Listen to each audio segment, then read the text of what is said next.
আজকে পুরো ব্লগ জুড়ে আপনারা দেখতে পারবেন আমি কত খাচ্ছি আর খাচ্ছি ডিফারেন্ট ডিফারেন্ট ফুড।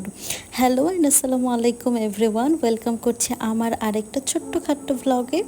সকালটা শুরু হয়েছে কিন্তু আমার খুবই হেলদিভাবে। আমি নিজেকে একদম প্রমিস করেছি যে আমি আনহেলদি খাবার অ্যাভয়েড করব। মানে নিজের সাথে নিজেকে চ্যালেঞ্জ নিয়েছি। তো সকালে আমি এভাবে একটা হেলদি ব্রেকফাস্ট বানাচ্ছিলাম। আমি জানি না কে কে খাবারটার সাথে পরিচিত। এটা হচ্ছে উপমা। এটা ইন্ডিয়ান একটা ব্রেকফাস্ট, সুজি দিয়ে বানায়। আমি সবেমাত্র এটা খাওয়া শুরু করেছি যে লাঞ্চে এটা খাবো, এটা নিয়ে যাব অফিসে। আর সকালে হচ্ছে ওটস, চিয়া সিড এগুলো খাওয়া শুরু করেছি আর কি। নতুন নতুন অভ্যাস করছি হেলদি ফুড খাওয়ার।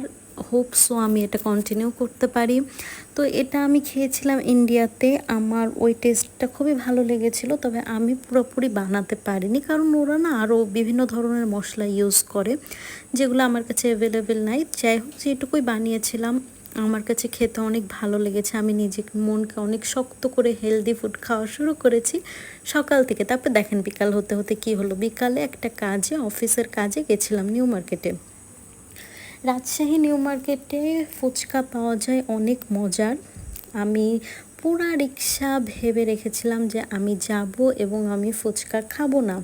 তারপর আমি এখানে গেছিলাম রিং লাইট কিনতে আমার অফিসে কাজের জন্য। আর যারা আমরা হিজাব পরি তাদের তো মানে একটা ডেইলিকার রুটিন হিজাবের পিন কেনা। এখানে টুকটাক জিনিসপত্র কিনছিলাম, হিজাবের পিন, তারপর সেফটি পিন, এসবই আর কি। টুকটাক জিনিসপত্র কিনে আমার কলিগ আমাকে বলল যে চলেন ফুচকা খাই। দেন আমি না কোনোভাবে না করতে পারলাম না। আমি ভাবলাম যে আচ্ছা ঠিক আছে, আজকের দিনটাই তো।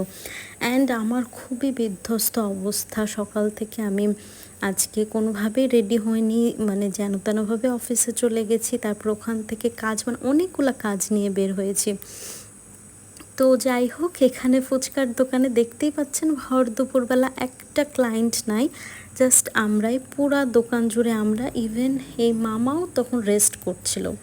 আমরা যে ফুচকা খেলাম, ফুচকা খাওয়ার সাথে সাথে কোল্ড কফিও খেয়েছি 1 গ্লাস ভর্তি। মানে বাইরের খাবার মানেই তো হয় চিনি ভর্তি। তো এই তো এখানে কোল্ড কফি খেলাম, কারণ গরম এত লাগছিল। আর আপনারা তো জানেনই যে আমি জুস বা কফি এই ধরনের জিনিস খেতে কত পছন্দ করি।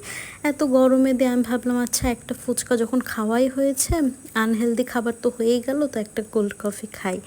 তারপর এই তো এইভাবে বিকালে বাসায় এসে আম্মুকে নিয়ে গেছিলাম বাইরে, একটু কাজ ছিল। কাজ শেষ করে আম্মুর এই সাদা দইটা খুবই পছন্দ। আম্মু বললো যে চলো একটু দই কিনি, একটু কালো মিষ্টি কিনি। কালো মিষ্টিটা কিন্তু আমার আর তোর জন্যই কেনা হয়েছিল, কারণ আমরা কালো মিষ্টি খুবই পছন্দ করি। এগুলো কিনে তারপরে রাস্তা থেকে এখন আমি এতগুলো আনহেলদি খাবার খাওয়ার পর যাচ্ছি হেলদি খাবারের শপিং করতে। আমি কী কী কিনলাম দেখেন। আমার মনে হয়েছে যে সকালবেলা আমার রুটি, ব্রেড এগুলো অ্যাভয়েড করে আমার একটু ওটস খাওয়া উচিত, চিয়া সিড খাওয়া উচিত। এই জন্য আমি চিয়া সিড কিনেছি, কিশমিশ কিনেছি, ড্রাই ফ্রুটস কিনেছি। এগুলো আমি কিনেছি, কিন্তু কতদিন খাবো আমি জানি না, বা খেয়ে আদৌ কোনো রেজাল্ট পাবো কি না জানি না। যদি পাই আমি অবশ্যই আপনাদের সাথে শেয়ার করব। আপনার দোয়া করেন যেন আমি হেলদি ফুডটা কন্টিনিউ করতে পারি। এটা আসলে খুবই জরুরি আমাদের জন্য। এগুলো না রিফাইন কোকোনাট অয়েল, এগুলো মানে কুকিংয়ে ইউজ করার জন্য, খাওয়ার জন্য। তারপর কিছু পপকর্ন নিলাম, রাস্তায় দেখলাম পপকর্ন। আর পপকর্ন আমার যেহেতু খুব পছন্দ, 4-5 প্যাকেট কিনে নিলাম।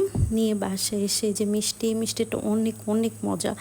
আর এই সাদা দইটা যে আমার কি পছন্দ, বিশেষ করে এই যে দইয়ের উপরের লেয়ারটা আমার খুবই পছন্দ। কিন্তু মনকে অনেক মানিয়ে আমি মাত্র 1 চামচ খেয়েছি আর হাফ মিষ্টি খেয়েছি। তারপর আবার আরেকটা আনহেলদি ফুড, সেটা হচ্ছে মোগলাই। সন্ধ্যার সময় তোর্য মোগলাই নিয়ে আসলো, বলল যে সবাই মিলে নাস্তা করি। দেন আমি সবার কথা শুনে আবার একটা মোগলাই খেলাম। আর আম্মুর হাতের রান্না তো সবারই খুব ফেভারিট, আমিও তো সেটাই জানেনই। আম্মুকে বললাম কাঁঠালের বিচি ভর্তা করতে। কাঁঠালের বিচি ভর্তা আমি জানি না আপনারা কেউ খেয়েছেন কিনা, তবে আম্মুর হাতের কাঁঠালের বিচি ভর্তা একদম ওয়ার্ল্ড ফেমাস, এত মজা। দিয়ে যাই হোক, রাতে এতগুলা ভাত দিয়ে কাঁঠালের বিচি ভর্তাকে আমার হেলদি লাইফ শেষ হলো ফাইনালি। এর মতো এটুকুই, আল্লাহ হাফেজ।